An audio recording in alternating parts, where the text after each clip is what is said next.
بسم اللہ الرحمن الرحیم۔ السلام علیکم ورحمۃ اللہ وبرکاتہ۔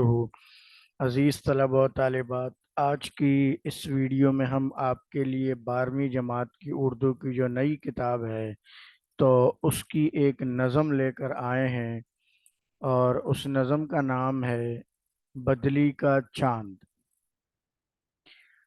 اس کے شاعر ہیں شبیر حسن خان، جو جوش ملیح آبادی کے نام سے مشہور ہیں، اور یہ جو نظم ہے تو یہ ان کی ایک کلیات ہے، ان کا ایک دیوان ہے، دیوان جوش کے نام سے، اس سے یہ ماخوذ ہے۔ سب سے پہلے تعارف شاعر ہے آپ کے سامنے۔ جوش ملیح آبادی، پورا نام شبیر حسن خان، آپ آفریدی قبیلے سے تعلق رکھتے ہیں۔ آپ شاعر انقلاب کے لقب سے بھی جانے جاتے ہیں۔ آپ 5 دسمبر 1898 کو اتر پردیش ہندوستان کے علاقے ملیح آباد کے ایک علمی گھرانے میں پیدا ہوئے۔ تقسیم ہند کے چند برسوں بعد ہجرت کر کے کراچی میں مستقل سکونت اختیار کر لی رہائش، یعنی جوش نہ صرف اپنی مادری زبان اردو میں ید طولہ مہارت رکھتے تھے، بلکہ آپ فارسی، ہندی، عربی اور انگریزی پر بھی عبور رکھتے تھے۔ آپ اردو ادب کے نامور اور قادر الکلام شاعر تھے۔ آپ آفریدی قبیلے سے تعلق رکھتے، آپ شاعر انقلاب کے لقب سے بھی جانے جاتے تھے۔ اپنی اس خداداد صلاحیتوں کے وصف نے آپ نے قومی اردو لغت کی ترتیب و تالیف میں بھرپور علمی معاونت کی، یعنی آپ نے ایک لغت، ایک ڈکشنری بھی تیار کی۔ نیز آپ نے انجمن ترقی اردو کراچی اور دارالترجمہ حیدرآباد دکن میں بھی بیش بہا خدمات انجام دی۔ 22 فروری 1982 کو آپ کا انتقال ہوا۔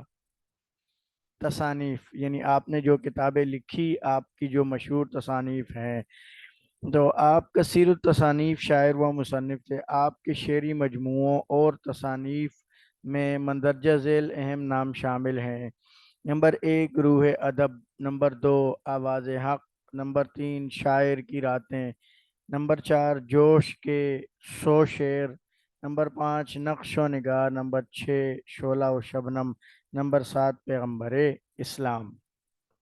یہ تعارف شاعر تھا آپ کے سامنے۔ اب اس کے بعد اس نظم کا مرکزی خیال ہے۔ اس نظم کے ذریعے شاعر زندگی کی حقیقت کی طرف اشارہ کرتے ہوئے فرماتے ہیں کہ نور و ظلمت کی کشمکش کی طرح، یعنی روشنی اور اندھیرا ہمیشہ ایک دوسرے سے لڑتے ہوئے نظر آتے ہیں، کہ اندھیرا روشنی پر غالب آنا چاہتا ہے اور روشنی اندھیرے پر، اسی کو کشمکش کہا شاعر نے۔ آزادی اور غلامی کی کشمکش بھی ہمیشہ جاری رہے گی۔ سورج غروب ہو جانے کے بعد اس کی جگہ چاند نکل آتا ہے، لیکن کبھی کبھار چاند بادلوں کی لپیٹ میں آ کر چھپ جاتا ہے اور بالکل گھپ اندھیرا ہو جاتا ہے، لیکن یہ سب وقتی طور پہ ہوتا ہے۔ جیسے ہی بادل چھٹتے ہیں چاند پھر سے روشن ہو جاتا ہے۔ شاعر فرماتے ہیں اسی طرح ایک انسان اگر غلامی کی زندگی میں آ گیا ہے تو یہ نہیں کہ وہ ہمیشہ غلامی کی زندگی گزارے گا۔ وقت اور حالات اس کی آزادی کی خواہش کو وقتی طور پر دبا تو سکتے ہیں، اس کی ہمت کو توڑ سکتے ہیں، لیکن اس کی آزادی کے جذبے کو ختم نہیں کر سکتے، کیونکہ انسان کو اللہ تعالیٰ نے آزاد پیدا کیا ہے، اور آزادی انسان کی فطرت میں شامل ہے۔ اس کو حاصل کرنے کے لیے وہ کسی بھی وقت اٹھ کھڑا ہو سکتا ہے۔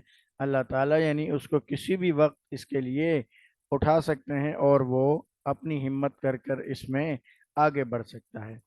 تو یہ ایک نظم تھی بدلی کا چاند، جس کا مرکزی خیال اور تعارف شاعر ہم نے آپ کے سامنے رکھا۔ امید کرتے ہیں کہ آپ طلبہ اس سے ضرور فائدہ اٹھائیں گے۔